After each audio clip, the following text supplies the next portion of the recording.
Here's a general weather outlook for the United States on October 18th and 19th.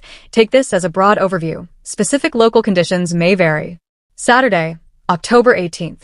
Mostly sunny skies. It'll turn windy in the afternoon. Daytime highs around 73 degrees Fahrenheit, 23 degrees Celsius. Overnight low dropping to about 37 degrees Fahrenheit, 3 degrees Celsius. Sunday, October 19th.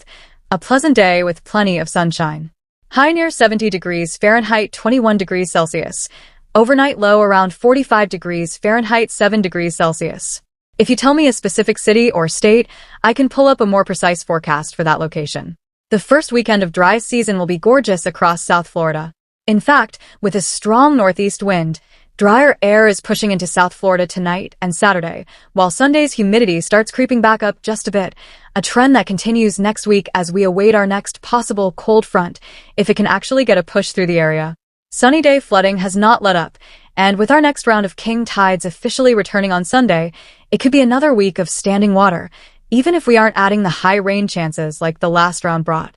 National Hurricane Center watching 2 areas for development in Atlantic. Could one become Melissa? As we head into late October, the tropics aren't ready to settle down quite yet.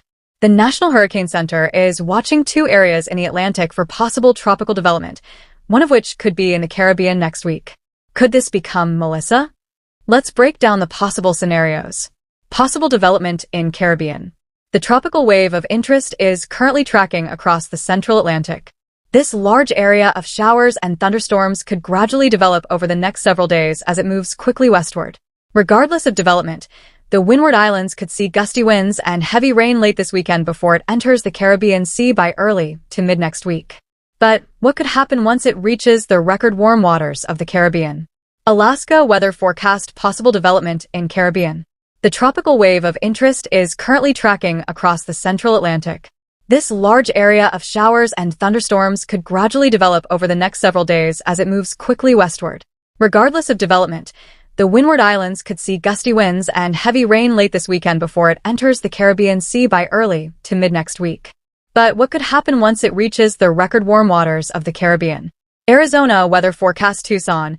Arizona KGUN this weekend will bring some more gorgeous weather to southern Arizona along with a warming trend that will take us into the beginning of the week. Saturday will bring a few clouds with highs in the lower 80s, and Sunday will bring lots of sunshine with highs in the upper 80s. Early in the week, a low-pressure system will approach from the west and bring some breezy conditions and the possibility of a few thundershowers for Tuesday. Temperatures will stay warm to start the week and even climb to 90 degrees by Tuesday. Some high clouds arrive for the end of the week along with high temperatures dropping back into the mid-80s.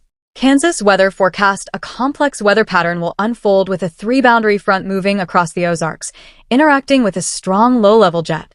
This will lead to numerous rounds of thunderstorms, eventually congealing into a large area of rain that will slowly move across the region. There is a chance of severe weather, with the primary threats being golf ball-sized hail and strong gusty winds. The tornado threat is low, but not zero.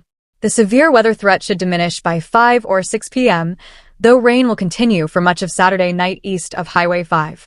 High temperatures will range from the upper 60s in areas with prolonged rain to the upper 70s from West Plains to Jasper, Arkansas.